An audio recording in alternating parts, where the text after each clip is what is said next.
Salut à toutes et à tous et bienvenue sur notre chaîne.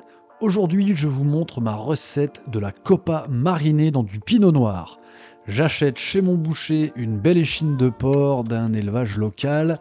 Celle-ci pèse 1,660 kg et m'aura coûté à peine plus de 20 euros.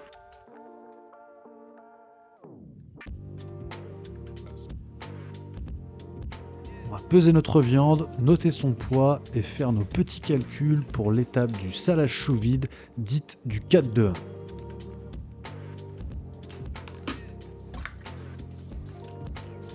Avec 1% d'herbes et épices, composé de 0,2% de poivre noir de Madagascar fraîchement moulu, 0,3% de romarin,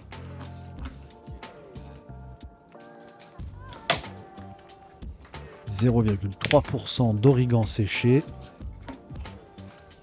0,3% de thym, le tout en provenance du jardin, c'est encore mieux. Et on va utiliser 3,5% de sel de Guérande. Je ne veux pas descendre plus bas car le fait de mariner dans du vin pourrait dessaler un peu notre pièce. 1,75% de sucre de canne bio. On mélange bien tous nos ingrédients et on va venir répandre ça tout autour de notre viande le plus uniformément possible et sans oublier les côtés. Notre sac pour mettre tout ça sous vide, avec les rebords retroussés comme une manche pour que la partie qui sera en contact avec la machine soit le plus propre possible. Et on n'oublie rien dans notre bac en inox et un petit coup de machine.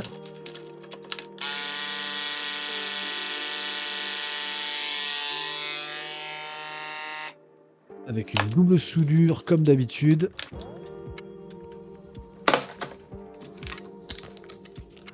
On vérifie que le sous-vide soit parfait. Et on note la pièce de charcuterie ainsi que la date.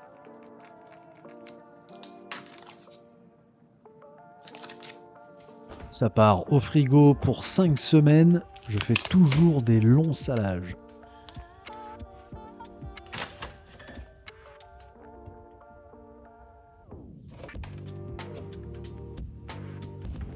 Et voilà notre viande au bout d'un mois.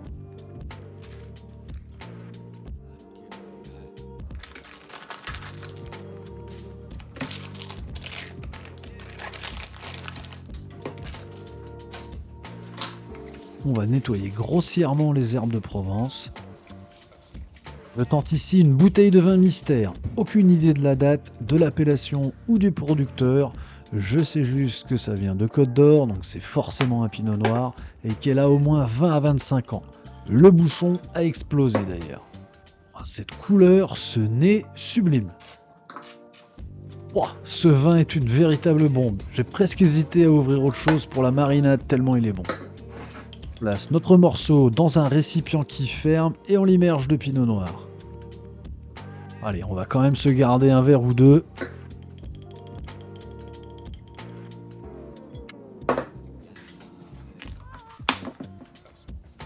Je vais laisser tout ça 24 heures au frigo.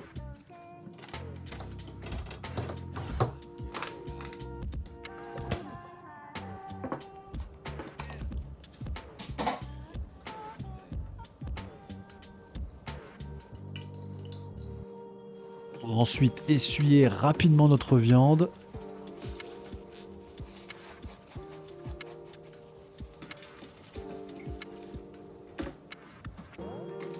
Vous voyez cette belle couleur rouge et cette magnifique odeur.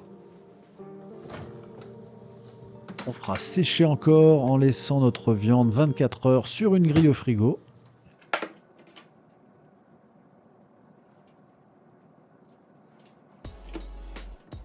Je vais m'amuser à ficeler ma viande maintenant. Bon, vous faites ça comme vous pouvez. Le but, c'est que la viande se maintienne et soit assez compacte. Va vraiment falloir que j'aille faire un stage en boucherie un de ces jours quand même.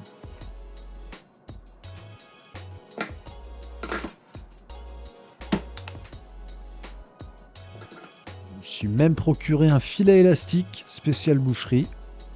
On insère notre viande dedans.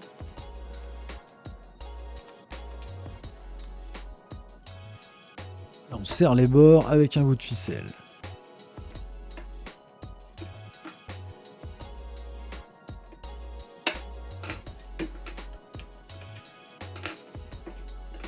On repèse un coup.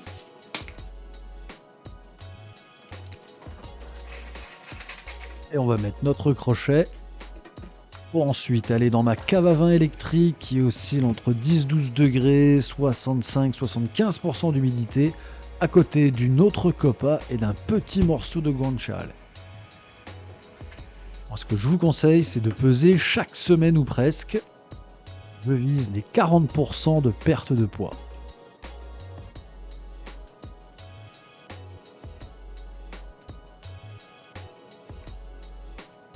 Perte que j'atteindrai au bout d'1 mois et demi.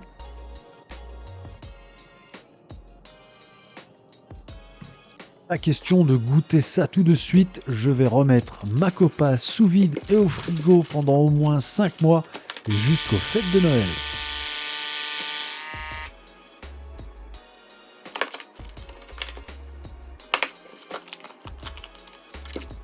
Donc au bout de 8 mois au total, notre copa marinée dans un superbe vieux pinot noir est enfin prête. On peut donc passer à la dégustation.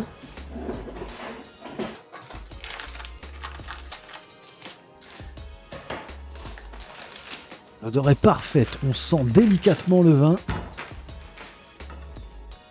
Vous voyez que notre filet élastique a vraiment fait le job. Allez, on opère.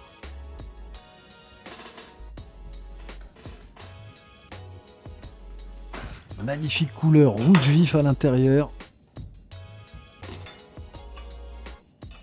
Un croûtage.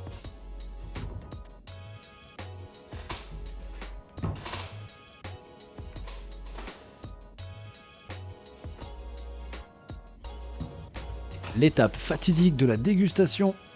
J'ai déjà hâte de recommencer avec une autre pièce de charcuterie, genre filet mignon, voire pourquoi pas un morceau de bœuf. À voir. Qu'est-ce que tu me conseilles et avec quel cépage cette fois-ci?